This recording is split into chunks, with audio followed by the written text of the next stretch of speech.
Vamos resolver essa equação diferencial ordinária usando o método de Runge-Kutta ordem 2. E agora também vamos plotar os pontos obtidos. Então aqui o exercício pede o seguinte: usando o método de Runge-Kutta ordem 2, resolva o problema do valor inicial no intervalo de 0 a 1 com o número de subdivisões iguais a 10. E a equação diferencial é a seguinte: y' igual a y vezes cosseno de x.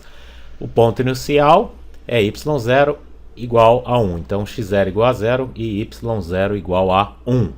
Aí aqui eu apresento as fórmulas do método de Runge-Kutta de ordem 2, né? E vamos começar o método aqui embaixo. Vamos começar já a escrever. Como eu vou precisar de uma função matemática aqui, trigonométrica, né, o cosseno, então eu devo fazer um import aqui da biblioteca NumPy, né? Eu vou importá-la como NP.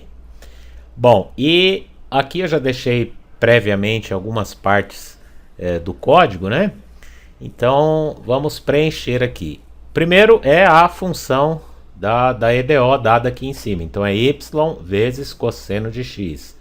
Então eu fiz aqui um def, f de xy, o return é igual a y vezes. Aí agora por isso que eu importei a biblioteca NumPy, porque é np vezes cosseno de x. Pronto. Aí aqui o nosso x0 e y0, então é 0 e 1. E aí x0 igual a 0, y0 igual a 1. O nosso intervalo, eu disse aqui também, ele vai de 0 a 1 e o n vale 10. Então o intervalo aqui começa em 0, termina em 1 e o nosso n vale 10. Para calcular o h, que é a distância, né, entre os pontos, né, que é aquele passo, a gente pega essas informações aqui do intervalo, né, b menos a, e tudo isso dividido pelo n. Aí a gente vai ter o nosso h. Daí cada ponto da iteração a gente vai acumular em vetores, porque eu vou precisar, né, plotar esses pontos depois, então eu devo fazer isso. E esses pontos x0 e y0, como eles já foram dados no enunciado, eles já fazem parte desse vetor, né? Aqui no Python eu falei vetor, mas Python trabalha com listas, né? Que praticamente é a mesma coisa. Então xi é o vetor que vai armazenar os valores de x, ele já começa com x0, e o y vai armazenar os valores de y, que são os valores iterados que a gente vai achar, e ele já começa com o valor y0. E aí aqui o código para fazer o método. Então eu vou colocar dentro de uma estrutura de repetição for i in range n que foi dado aqui em cima, é o número de subdivisões, 10.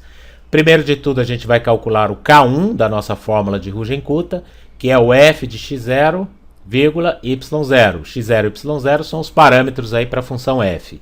E o K2, que equivale ao f de x0 mais h calculado aqui na linha de cima, vírgula, y0 mais h vezes o K1 calculado aqui nessa primeira linha. Aí depois de calculado K1 e K2, que são números, né, a gente substitui na fórmula aqui do Runge-Kutta ordem 2. Então yk é igual a y0 mais meio vezes K1 mais K2 vezes o h. Daí a gente faz aqui, depois que faz o primeiro cálculo, né, o cálculo do primeiro y, a gente pega o próximo y e o próximo, o próximo x e o próximo y. Então x0 igual a x0 mais h, a gente soma o passo para o x0 passar para x1, depois x2, x3, né? E o mesmo fazemos com o y. Então y0 é igual ao yk, porque depois que a gente calcula o yk, né, por exemplo, o y1, para calcular o y2, a gente substitui aqui no lugar do y0 o y1. E assim segue. Daí aqui eu coloquei para imprimir os pontos, né, os parzinhos de pontos, né? Eu estou pedindo para imprimir aqui então o ponto x0 com duas casas decimais, por isso eu usei a função round, e o mesmo eu fiz com a y0. E depois de calculado esses pontos, eu quero que eles sejam adicionados, né, naqueles vetores que a gente criou aqui em cima, iniciando com x0 e y0. Então a gente deu um xi append, né, também com essas duas casas decimais, né, para o x0 e depois para o yk aqui também.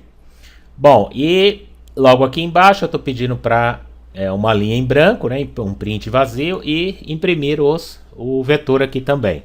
Então vamos executar para ver se deu tudo certo. Veja só, certinho aqui para nós, né? Ponto 01 com ponto 1,1, 02 com ponto 22 e assim seguiu, né? E aqui nesse parzinho, né, os pares ordenados dos pontos, a gente só não deixou o x0 e o y0, porque quando eles entram aqui no for, eles já entram fazendo cálculos e alterando os seus valores. Mas por isso que eu iniciei o vetor aqui com eles, porque no print aqui dos vetores, veja aqui embaixo, eles aparecem. Então a gente tem aqui dois vetores, né, o x1 e o xi, né, e o yi, que são vetores que acumularam os valores de x, veja, no intervalo de 0 a 10, no H de 0,1 ele foi somando, e aqui embaixo, né, os pontos iterados aí usando a fórmula de Runge-Kutta 2, de ordem 2, né? Aí agora a gente vai plotar esses pontos aqui num gráfico. Para isso a gente importa a biblioteca matplotlib.pyplot, e aí SPLT, que é o apelido que a gente dá aqui para não digitar toda essa função desse tamanho. Então a gente faz o seguinte, plt.plot x, y, y, que são os dois vetores aqui, que são esses dois que estão impressos aqui. E esse, entre aspas, O, é para que a gente imprima pontos, tá? Sem o Python aqui ligar esses pontos, né? E fazer uma linha contínua. Por isso a gente coloca desse jeito aqui na sintaxe, aqui no parâmetro, né? E plt show é para ele exibir. Então vamos executar. E veja só, aqui estão os pontos aí, né, que a gente gerou usando o método de Runge-Kutta. Tá ok, pessoal? Então até os próximos vídeos. Até lá!